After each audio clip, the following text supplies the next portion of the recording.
Well, good evening YouTube and welcome to another episode of the Albino Rhino beer review. You can see I'm Weiss rolling a beer here, and when the label comes up you can probably see the telltale label of a refined fool beer. We are going to look at a beer that was picked up for me by Greg, so thank you very much, Greg.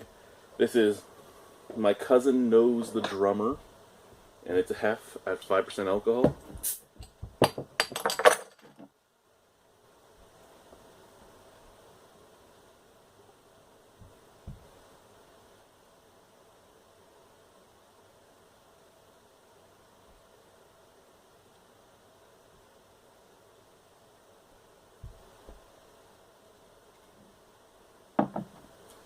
So, first and foremost, I don't know if we can get close enough for that to pick any of it up, but that is some serious snap, crackle, pop. You might hear it because I can hear it from here. Okay.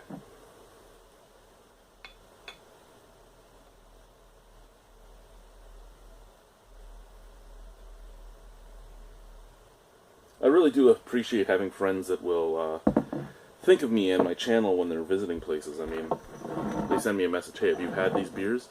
If you haven't, here's how much they cost. Do you want us to pick them up for you? You can pay us when we drop it off. And I really do appreciate that. It's the only way this channel would keep going, really, is thanks to people like Greg and Simon and a few others out there that have been doing that. Devin, and then some beer trades, because I'm literally, now that I'm at over 3,700 beers, running out. There's a lot of breweries I've never had anything from because I just can't get there.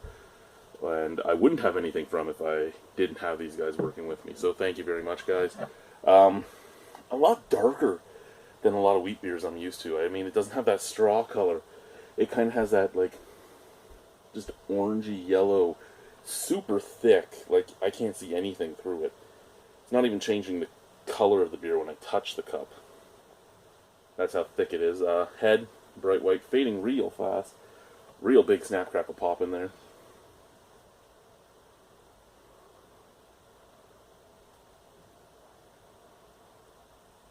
Out of the glass, just that soapy, wet grain smell that you would sometimes get from some Hefes. Sorry, had a thing going on in there. That you, not just Hefes, but a lot of wheat beers, a lot of rye beers, sometimes they come off with that just wet grain smell.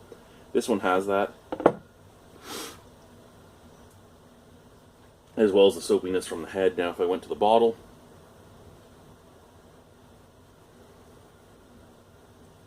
basically the same actually, just kind of like a wet grain smell.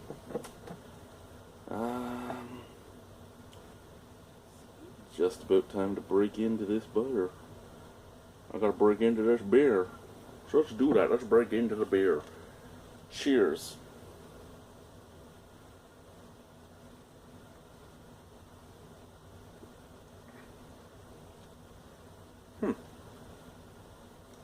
Now, I haven't had this beer very long.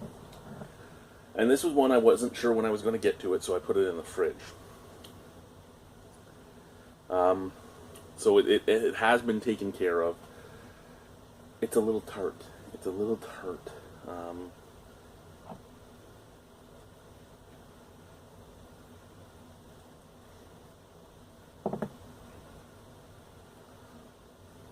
Yeah, if you gave this to me and told me it was a Berliner Weiss, I would believe you.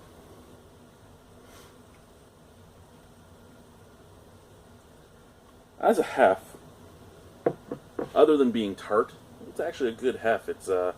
It's like a lot of German Hefes. It's just weedy and refreshing.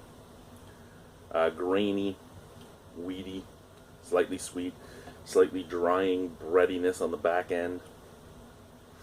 Nothing really at all like a Belgian wit. All full-on German Hefe, and that's nice. I mean, the only difference is it doesn't have the yeast flavors that a German Hefe sometimes comes off with. You know, those slight little banana flavors and stuff that you would get from a nice Hefe.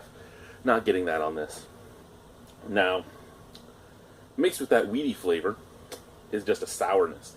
Not overly sour, just a tiny tart. Just starting in the tart realm.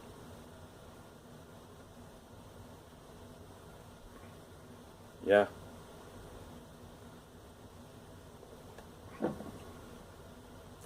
It really does remind me of a Berliner Weiss. Now, I don't think they meant for that to happen.